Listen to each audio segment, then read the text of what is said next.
रुबीना साहब, election commission का जो फैसला आया उससे ये एक तासुर तो मिल रहा है कि पाकिस्तान तहरीके इंसाफ की हुकूमत में इदारे आज़ाद हैं। इलेक्शन कमीशन ने हुकूमती जमात के खिलाफ फैसला दिया है, क्या कहेंगे?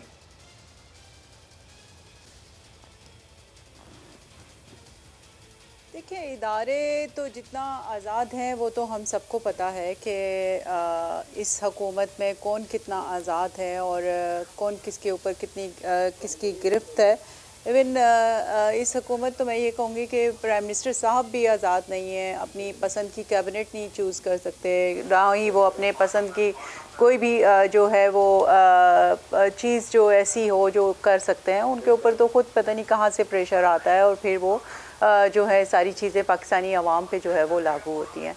तो मैं ये कहूँगी कि इलेक्शन कमीशन ने एक अच्छा मैं ये कहूँगी कि फ़ैसला किया है कि दोबारा से जो है वो NA 75 में जो है वो रीपोलिंग की का जो डिसीजन लिया है वो बड़ा अच्छा है, क्योंकि जिस तरह से जो रिगिंग करने की कोशिश की गई हुकूमती जमात की जानिब से, वो पंजाब हुकूमत हो या फेडरल हो, तो ये जो है वो इलेक्शन कमीशन का एक अच्छा स्टेप है कि उन्होंने रीपोलिंग करवाई है। अदरवाइज़ तो वो जो आ रहा था कि जिन पोलिंग स्टेशंस पे जो है वो ज़्यादा जो है वो हुई है, हालात ख़राब हुए हैं, तो उसी पे रीपोलिंग करवाई जाए।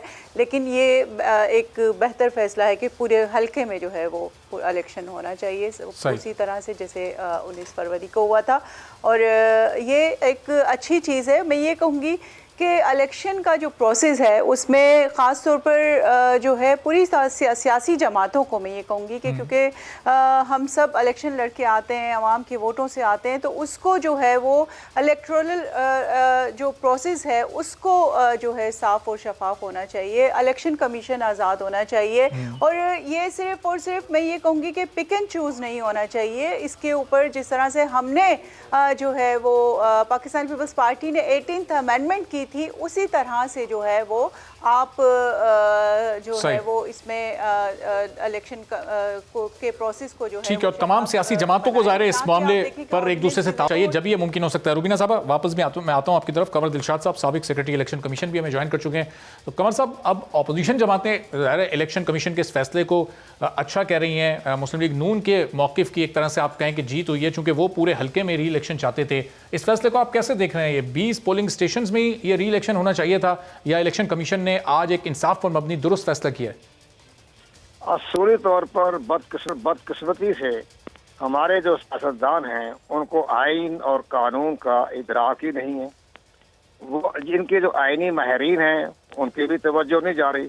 इलेक्शन कमीशन ऑफ पाकिस्तान के पास जो इख्तियारात हैं वो इलेक्शन एक्ट 2017 का सेक्शन 9 है और ये सेक्शन 9 जो है ये जुल्फ़िकार अली भुट्टो साहब ने अवामी नुमाइंदगी एक्ट 76 में 103AA के तहत उन्होंने शामिल करवाया था और वो वही कानून जो है वही 103AA वो हमारे इस नए इलेक्शन एक्ट में शामिल कर लिया गया।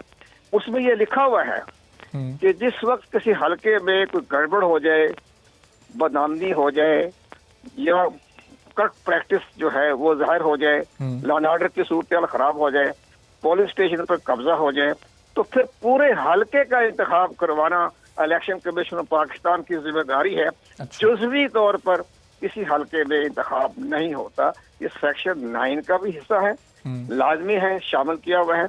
इसलिए चीफ इलेक्शन कमिश्नर और इलेक्शन कमीशन ऑफ पाकिस्तान ने जब अपने इख्तियारात को देखा तो वो जुज़वी 20 या 15 पोलिंग स्टेशन पर जो है असर इंतखाब करवाने के मजाज ही नहीं थे कानूनी तौर पर। अच्छा, तो वो पूरे हलके में होता है। एक और बड़ी बात है जी, इलेक्शन ट्रिब्यूनल जो फैसला करता है जब बेकायदगी और बेजाबती के तहत, तो वो भी पूरे हलके में इंतखाब करवाएगा।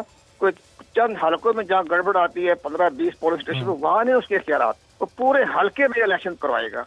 ये इलेक्शन ट्रिब्यूनल के इख्तियारात है और वही चीफ इलेक्शन कमीशन। इसका मतलब वो जो दरखास्त पहले दायर की थी नौशीन साहिबा ने 20 पोलिंग स्टेशन पर रीपोलिंग की, वो दरखास्त भी फिर इसका मतलब गलत थी, और फिर जब पाकिस्तान तहरीक इंसाफ बाद में लाइल्मी होते रहे, ठीक है, उन्होंने अपनी तरफ से दे दिया, कोई हर्ज नहीं, बात होता है। उनको शिकायत 20-25 पोलिंग स्टेशन पर, पूरा रास्ता हमवार हो गया ना।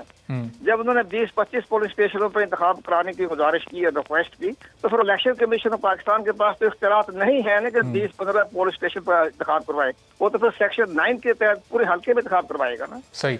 अब कमर साहब, इसको फैसले को चैलेंज करने भी पाकिस्तान तहरीक इंसाफ जारी है। इस पर मैं आपका मौक़िफ़ लेता हूँ, आप साथ ही रहिएगा। रुबीना साहिबा, ये इलेक्शन से पहले NA 75 डस्का में इसको जंग तस्वुर किया जा रहा था। मरियम नवाज जलसों में अपनी इलेक्शन कैंपेन में कह रही थी ये जंग है, ये इलेक्शन नहीं है। शायद खाकान अब्बासी, दीगर लीडरशिप भी ये बात कर रही थी।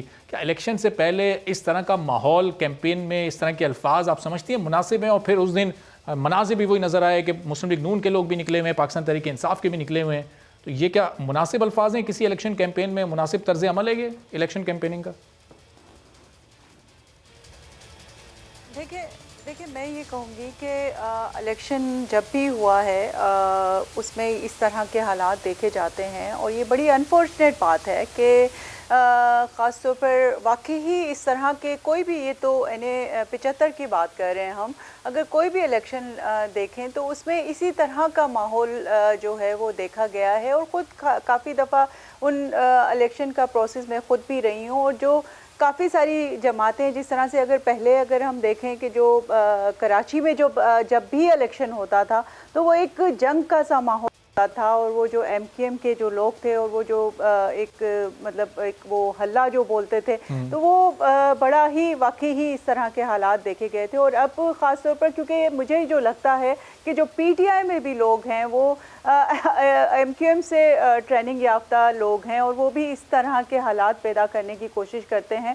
आप देखें कि सोशल मीडिया हो या कहीं पर भी आप देखें तो वो ये जमात जो है PTI की, वो इखलाकियत से जो है वो बहुत ज़्यादा जो है वो नीचे गिरी हुई बातें भी करती है, एक दूसरे के ऊपर उछालना। और जब इलेक्शन 2013 के इलेक्शन में तो पाकिस्तान तहरीक इंसाफ नहीं जीती थी। PS 88 का जो इलेक्शन हुआ था, जरदारी साहब ने 2013 के इलेक्शंस को RO का इलेक्शन कहा था, लेकिन उस वक्त पाकिस्तान तहरीक इंसाफ नहीं जीती थी, मुस्लिम लीग नून जीती थी, और धांधली का इल्जाम मुस्लिम लीग नून पर लगाया था जरदारी साहब ने, जो आज PDM में आपके साथ है। देखिए मैंने कहा ना कि इस तरह के हालात देखे जाते हैं कि जब भी इलेक्शन होता है तो ये इस तरह की रिवायत होनी नहीं चाहिए, ख्वाह वो नून की तरफ से हो, ख्वाह वो PTI की तरफ से हो, ख्वाह वो हमारी जमात की तरफ से हो। तो ये इलेक्शन जो है वो क्योंकि एक वोटर का एक हक होता है, उसको आज़ादाना तौर पे और उसको अंडर प्रेशर रख के जो है वो इस हक को नहीं इस्तेमाल करने देना चाहिए, बल्कि उनको मैं समझती हूँ कि एक फ्री एंड फेयर और मतलब शफाफियत के साथ जो है वो इलेक्शन का प्रोसेस होना चाहिए। लेकिन ये अनफॉर्चुनेट बात है कि ये कई जगह जो है वो देखी जाती है, क्योंकि हम भी इन इलेक्शन के दिनों में जब जाते हैं तो इस तरह के हालात का सामना करना पड़ता है। तो ये होना नहीं चाहिए, लेकिन इस पे जो है वो सख्त एक्शन होना चाहिए इलेक्शन कमीशन। ठीक है, तो कमर दिलशाद साहब, अब ये इलेक्शन कमीशन ने री पोलिंग की तो बात कर दी है, पाकिस्तान तहरीक इंसाफ अब सुप्रीम कोर्ट जाएगी इस फैसले को चैलेंज कर रहे हैं। क्या आपको लगता है कि पाकिस्तान तहरीक इंसाफ को चैलेंज करना फ़ायदेमंद साबित हो सकता है? ये कलअदम हो सकता है फैसला अदालत में? नहीं, वो हम इस पर तो कब कहना कब वक्त होता है। जैसे सुप्रीम कोर्ट ऑफ पाकिस्तान के इलेक्शन कमीशन ऑफ पाकिस्तान के फैसले के खिलाफ तो सुप्रीम कोर्ट ऑफ पाकिस्तान ही एक बड़ा अहम फोरम है आइन और कानून के मुताबिक। उसमें जब हम जाना चाहेंगे वो ठीक है, लेकिन हमारे honourable chief justice of Pakistan ने जो चीफ इलेक्शन कमीशन को तलब किया था अपने अदालत में, तो उनको कहा था कि मिस्टर चीफ इलेक्शन कमिश्नर, आप इंतखाबात को करप्ट प्रैक्टिस को रोकने के लिए आपके पास इख्तियारात आइन के आर्टिकल 218 भी है, 220 भी है। सही। और इनकी मौजूदगी में आप करप्ट प्रैक्टिस को रोक सकते हैं। तो आपने आज तक क्या कदम उठाया? तो ये आप ज़ाहिर है उनके अपने ऑनरेबल चीफ जस्टिस पाकिस्तान ने इलेक्शन कमीशन पाकिस्तान को इंतहाई मजबूत और फहल बनाने के लिए उन्होंने बाकायदा अपना राय भी दी, मशवरा भी दिया। अब इस इलेक्शन कमीशन पाकिस्तान कमर साहब, ये 218 और 220 जो रूल्स हैं, अगर इसकी आप थोड़ी आसान अल्फाज में आम लोगों के लिए वजाहत कर सकें ताकि लोगों को पता चले कि कितना पावरफुल होता है चीफ इलेक्शन कमिश्नर। आइन के आर्टिकल 220 के तहत तमाम वफाकी सूबाई इदारे, तमाम एजेंसियां, तमाम अफवाज पाकिस्तान, तमाम रेंजर, तमाम मामला जो होते हैं वो इलेक्शन कमीशन के अंडर होते हैं, उनके ताबे होते हैं। ये कोई इलेक्शन के दिनों में नहीं, ये हर वक्त सदाबहार आम दिनों में भी सदाबहार है। अच्छा। और इसके बाद इसी तरह जिस तरह के चीफ जस्टिस ऑफ पाकिस्तान के पास इख्तियार है, सुप्रीम कोर्ट ऑफ पाकिस्तान के पास इख्तियार है, आर्टिकल 190 के तहत, आप हैरान होंगे कि आर्टिकल 190 में 2 लाइन लिखी हुई है कि तमाम इदारे chief justice supreme court of Pakistan के हुक्म पर तामील करने के पाबंद हैं। सब्सक्राइब करें और बेल दबाएं ताकि कोई खबर रह न जाए।